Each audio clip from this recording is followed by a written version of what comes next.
이제 우리가 순열과 조합이라고 하는 대단원을 모두 마무리 지었어요. 이 부분들이 실질적으로 배운 공식은 우리가 뭐밖에 없냐면 팩토리얼이랑 NPR, NCR, 그 다음에 NPyR, 그 다음에 NHR 요 정도의 공식만 배웠고, 그 다음에 약간 기호라고 하면은 우리가 S, N, K, P, N, K 그 정도 말고는 딱히 배운 게 없습니다. 그런데 각자의 상황에 따라서 응용하는 걸 배웠었죠. 그래서 여기는 지금 제가 어떤 문제들만 풀어드렸냐면 이전에도 마찬가지지만 교과서형 문제들을 풀어드렸는데, 이 교과서형 문제들이 사실은 중학교 2학년 과정에 있는 경우의 수 세는 그런 부분과 난이도가 거의 차이가 안 납니다, 생각보다. 근데 수능 기출은 약간 난이도가 있죠. 그래서 이 부분들을 제가 여러분들이 어떻게 생각해 주셨으면 좋겠냐면, 센이랑 그런 기본서 문제집이 있을 거고, 교과서 정도 수준에 그거를 푸신 다음에 그 기출 문제로 바로 넘어가시면 좋을 것 같아요. 기출 문제로 넘어가서 기출 문제를 넘어간다라고 하면은 그때부터는 하루에 5문제씩, 기출 문제로 넘어가면 하루에 5문제씩 딱 정해두고 문제를 풀어두세요. 하루 5문제씩. 그리고 꼼꼼하게 푸세요. 한 문제 풀 때 한 5분 내지 10분 걸려도 되니까 꼼꼼하게 푸세요. 기출 문제로 넘어갈수록. 우리가 지금까지 배웠던 게 단원으로 정리해보면 경우의 수가 있었고요. 그 다음에 순열이랑 그죠? 여러가지 순열이 있었어요. 여러가지 순열에서 우리가 어떤 거 배웠었냐면 회전하는 순열, 그죠? 원순열 같은 거. 그 다음에 같은 것이 있는 순열, 이런 것들 등등 배웠었죠. 그 다음에 조합으로 넘어오면 우리가 또 배웠던 게 뭐냐면 조합이라는 거 배웠고, 그 다음에 중복조합 배웠고, 그 다음에 이항정리 배웠고요. 그 다음에 분할도 배웠어요.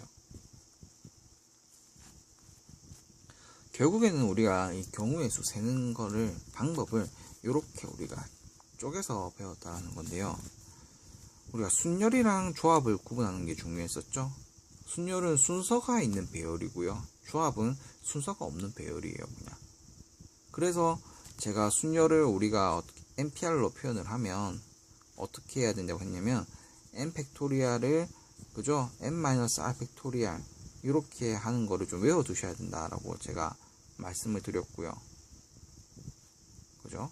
조합 같은 경우는 NCR로 표현이 되면 얘가 n 팩토리얼 그 다음에 r 팩토리얼 n-r 팩토리얼이 된다라는 걸 제가 익혀두라고 했습니다. 그죠? 이렇게 해야 문제를 풀 수 있는 경우가 굉장히 많아요. 그리고 봐봐요. 순서가 얘는 지금 r개를 뽑아서 얘는 순서를 지워준 거고요. r 팩토리얼 나눠서. 그럼 얘는 지금 r 팩토리얼이 얘보다는 배가 된 거잖아요. r 팩토리얼 배가 된 거잖아요. 그러니까 얘는 순서가 지금 있다라는 거죠. 그만큼의 그런 차이 익혀두시는 게 좋고요. 그 다음에 팩토리얼이라고 하는 개념, 이렇게 그 기호를 배웠는데 이게 어떤 건지도 아시죠? 이제 만약에 5팩토리얼이다 그러면 5, 4, 3, 2, 1을 뜻하는 거다 알고 있습니다. 그죠? 그런데 이제 어떤 약간 어려운 문제들을 풀게 된다고 하면 이런 걸 보게 될 수가 있어요. 예를 들어 가지고 n 팩토리얼이라고 있으면 얘를 이렇게 표현하실 수도 있어야 됩니다. n 곱하기 n-1 팩토리얼 이렇게 표현하실 수도 있어야 돼요. 의미는 같죠. 예를 들어서 얘가 5라고 합시다. 그럼 얘는 5 곱하기 4 팩토리얼을 해도 똑같다라는 얘기입니다. 그죠? 요 정도는 이제 우리가 흔히 아는 센스로 알고 계시면 좋습니다. 그럼 이제 어려운 문제 나왔다, 증명형 문제가 나왔다 그러면 좀 수월하게 풀어나갈 수가 있어요. 그 다음에 여러가지 순열에서 뭐가 있었는지 체크 좀 다 해주시고, 그 다음에 이제 문제를 풀으셔야 되고, 그 다음에 중복조합 이거 굉장히 좀 중요합니다. 이거 굉장히 중요합니다. 그 다음에 이항정리는 우리가 무슨 말을 하는 건지만 좀 알고 있으면 되는 그런 거였고요. 이게 별표 3개짜리입니다. 그냥 분할은 노가다, 이거 실수 조심. 굉장히 실수 조심해야 되는 부분입니다. 요런 우리가 과정을 거쳐왔어요.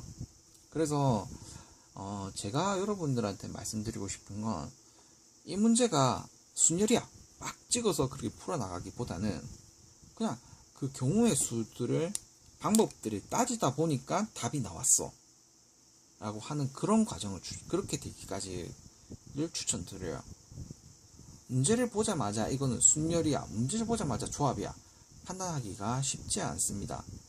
조합의 형태를 띠고 있지만 다르게 풀어나가는 경우도 있고요. 그냥 겉모습만 보고는 판단하기가 조금만 난이도가 올라가면 힘들어지는 경우가 있어요. 그리고 뭐 합의 법칙, 고의 법칙도 골고루 들어가고 그러기 때문에 어느 하나를 콕 집어서 얘기를 못해요. 오히려 그렇게 그렇게 이제 분리를 하는 게 유형별로 오히려 더 그게 학습량이 많아지고 위험할 거예요. 그래서 이제 제가 추천드리는 거는 이거 계속 꾸준하게 그냥 문제를 푸셔가지고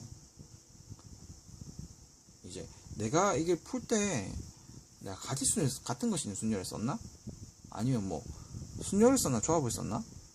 그렇게 하기보다는 이게 이 상황이 이러니까 여기서는 순열을 써야겠구나, 상황이 이러니까 조합을 써야겠구나 라고 이제 상황에 맞춰서 판단하는 습관을 들여야 되지, 어떤 거 딱 보자마자 이거는 뭐야 라면서 그렇게 풀어나가는 유형을 가면 안 된다라는 거예요. 이렇게 말하니까 뉘앙스가 거의 같은 것 같죠?